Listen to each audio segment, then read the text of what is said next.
Hello friends, welcome to செல்லம் சமையல். எங்கள் வீட்டு பால்கனியில் நான் கொஞ்சம் செடிலாம் வச்சுருக்கேன். மருதாணி செடி, அதுக்கப்புறம் பார்த்திங்கன்னா முருங்கை மரம் வச்சுருக்கேன். நம்ம பால்கனியில் இந்த மாதிரி கொஞ்சம் கொஞ்சம் தொட்டியில் வச்சுக்கலாம். அதுக்கப்புறமா இங்கே அவரைக்காய் கொடி போட்டிருக்கேன். அதில் நம்ம வீட்டில் யூஸ் பண்ணுற வெங்காயம், பூண்டு இதோட தோலெல்லாம் எடுத்து தண்ணியில் போட்டுட்டு அதில் உரமாக போட்டுடுவேன். அரிசி கழுவுற தண்ணி கூட சேர்த்து ஊற்றிக்கலாம். ரொம்ப கொஞ்சம் சத்தாக இருக்கும். பாவக்காய் கொடியில் பாருங்கள், கொஞ்சம் கொஞ்சம் குட்டி குட்டி பாவக்காய் வச்சுருக்கு.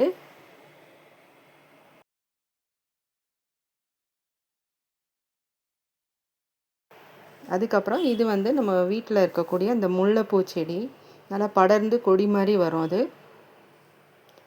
அதுக்கப்புறம் இது செம்பருத்தி செடி 3 மொட்டு வச்சுருக்கு. ஆரஞ்சு கலர் பூ இருக்கும் அதில். அதுக்கப்புறம் மிளகாய் செடி வச்சுருக்கேன். இன்னும் மிளகாய் காய் வரல. இது வெண்டைக்காய் செடி. ஆல்ரெடி 4 வெண்டைக்காய் வந்தது, எடுத்தாச்சு. இப்போ மறுபடியும் குட்டி குட்டியாக வந்திருக்கு.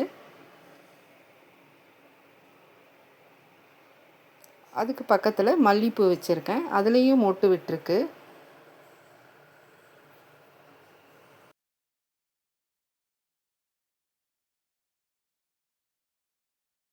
அடுத்து இதுலேயும் மிளகாய் செடி வச்சுருக்கேன். இதில் தக்காளியும் கத்திரிக்காயும் போட்டிருக்கேன். இந்த நீளமாக இருக்கிறது மஞ்சள் கிழங்கு. நம்ம பொங்கலுக்கு வாங்கிட்டு அதை காய வச்சு பதியம் போட்டு வச்சுருக்கேன், வந்திருக்கு.